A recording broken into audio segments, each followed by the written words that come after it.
Hi, students, let's get started with the subject Social Science, Chapter 8. Unity in Diversity, or Many in the One. Og, grant me my prayer, that I may never lose the bliss of the touch of the one in the play of the many. Rabindranath Tagore.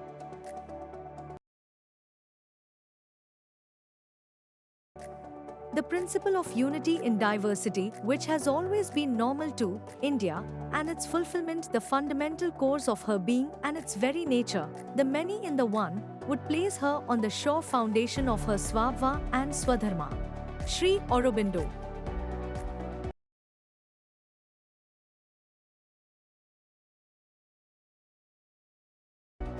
A rich diversity. If you travel through India by train, you will notice not only changing landscapes but also many different types of dresses and food.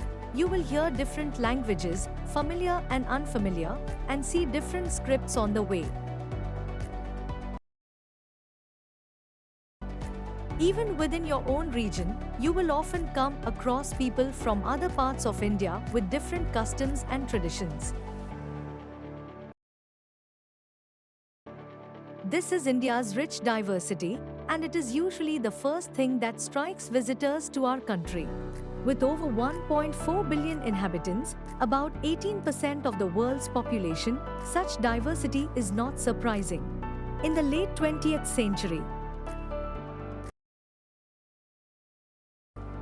the Anthropological Survey of India, a national organization, conducted a massive survey called People of India Project of 4,635 communities across all states of the country.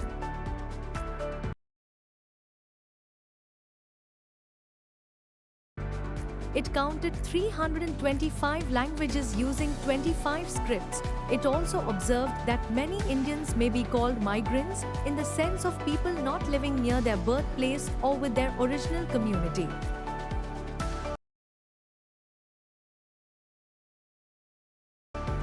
While diversity is indeed beautiful, making sense of it is not so easy.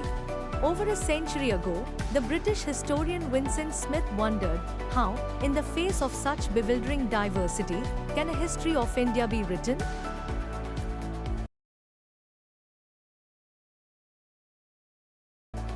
The answer to the query is found in the fact that India offers unity in diversity. What is meant by unity in diversity? How shall we perceive and express this unity, or the many in the one? To answer this question, we will explore a few dimensions of Indian life.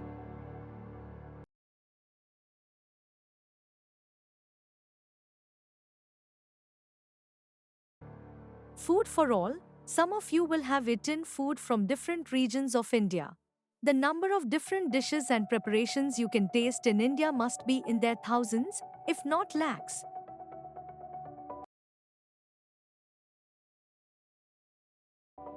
Yet certain food grains are common to almost every part of the country. Cereals such as rice, barley and wheat, millets such as pearl millet, bajra, sorghum, jowar, finger millet, ragi, and pulses such as various kinds of dals and grams.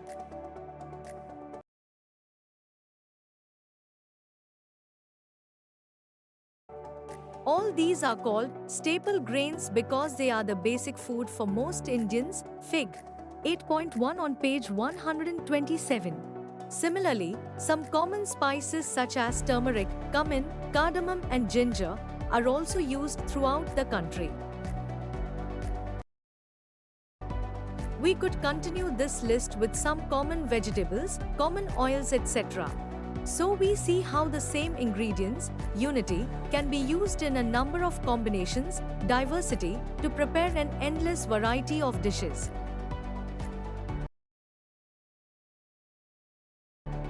Textiles and clothing. Every region and community in India has developed its own styles of clothing and dresses. Yet, we notice a commonality in some traditional Indian dresses, irrespective of the material used. An obvious example is the plain length of cloth called the sari. a type of clothing worn in most parts of India and made from different fabrics, mostly cotton or silk, but nowadays synthetic fabrics too. Banarsi, Kanjivaram, Paithani, Patan Paitola, Muga or Mysore are some of the famous types of silk saris. There are many more kinds of cotton saris. Altogether, this unstitched piece of cloth comes in hundreds of varieties. They are produced by different methods of weaving and designing. Some designs are part of the cloth, while others are printed after the cloth is woven. Finally, there are endless variations in the colors,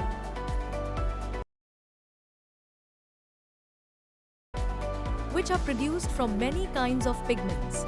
The sari has a long history. This stone relief from Vaishali, today in Bihar, goes back a few centuries BCE.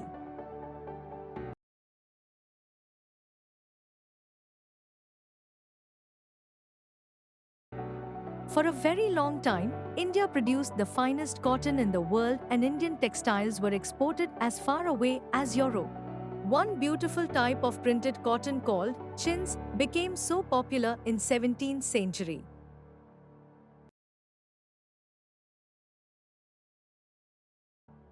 Europe that the sale of some European dresses dropped sharply. Eventually, to protect their own products, England and France decided to ban the import of chins from India. There are many ways of wearing the sari, as they vary from one region to another or from one community to another. In fact, new ways of draping it are still being invented. But in the end, it is a single dress, the sari.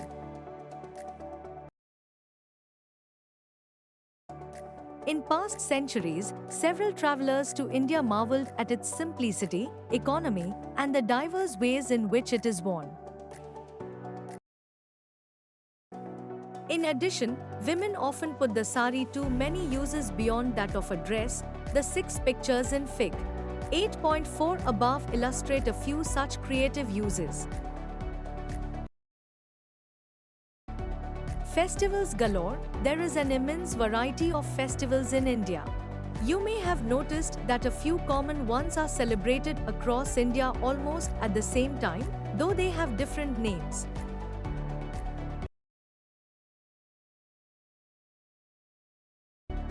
We will take just one example, Makra Sankranti, which marks the beginning of the harvest season in many parts of India on or around 14th January. The map shows the different names of similar festivals across India about the same date.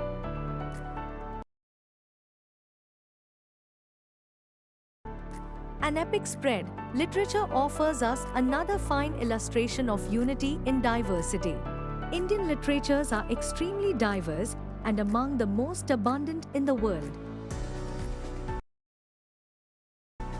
Over centuries, despite differences in language, technique, etc., they have shared important themes and concerns. Who has not heard of the Panchtantra, for example? This collection of delightful stories, with animals as the main characters, teaches us important life skills. The original Sanskrit text is at least 2,200 years old, but its stories have been adapted in almost every Indian language.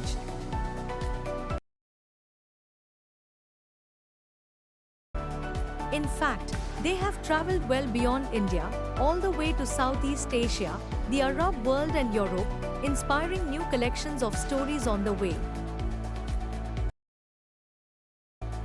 It is estimated that about 200 adaptations of the Panchtantra exist in more than 50 languages. This illustrates how one collection of stories has become many.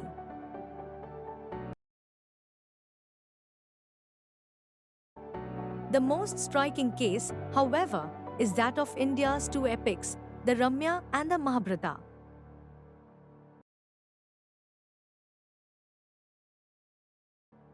These 2 long Sanskrit poems, which together might fill some 7,000 pages in their original versions, narrate the stories of heroes who fight to re-establish Dharma.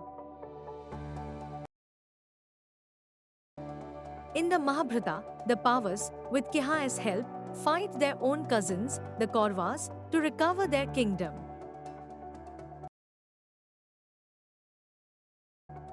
In the Ramya, Arame, with the help of his brother Lakshmana and of Hanuman, defeats the demon Rava, who had kidnapped his wife Sta with Macron.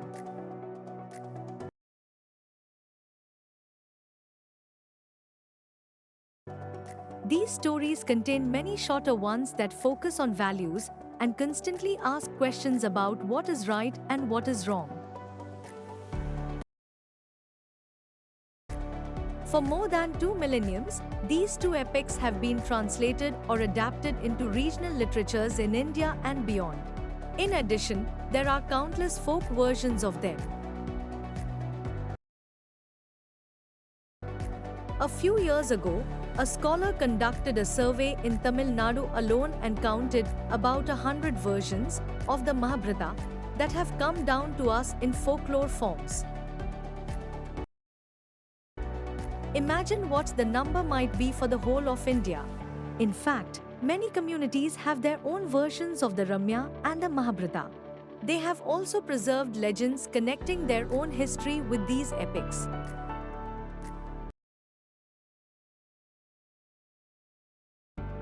This is especially true of tribal communities in many parts of India, such as the Bhils, the Gonds, the Mundas, and many more.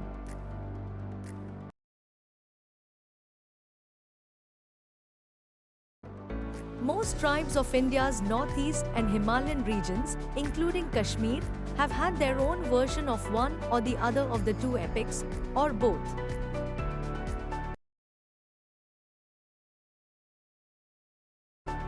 These tribal adaptations are transmitted orally, along with legends on how the heroes of the Ramya and the Mahabharata, generally any or all of the 5 Pandavas, their wife Draupadi, but also sometimes their cousin and adversary Duryodhan, visited the tribe's respective regions. The anthropologist K.S. Singh directed the People of India project we referred to earlier. See page 126.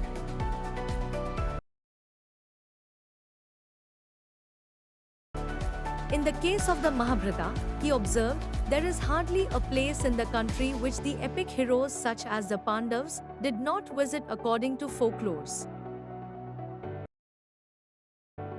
And the same may be said of the Ramya. Over the centuries, perhaps more than any other texts, these two epics created a dense web of cultural interactions across India and many parts of Asia. Another example of unity in diversity. To further illustrate the theme of this chapter, we could have continued our journey and turned to more facets of Indian culture. For instance, in India's classical arts, including classical architecture, both diversity and unity are easily noticeable. You will study these fields through the art curricular area. In the end, we should remember that Indian culture celebrates diversity as an enrichment, but never loses sight of the underlying unity which nourishes that diversity. Before we move on, India offers immense diversity in its landscapes, people, languages, dresses, foods, festivals and customs. But there is also an underlying unity. India's unity celebrates diversity because diversity does not divide, it enriches.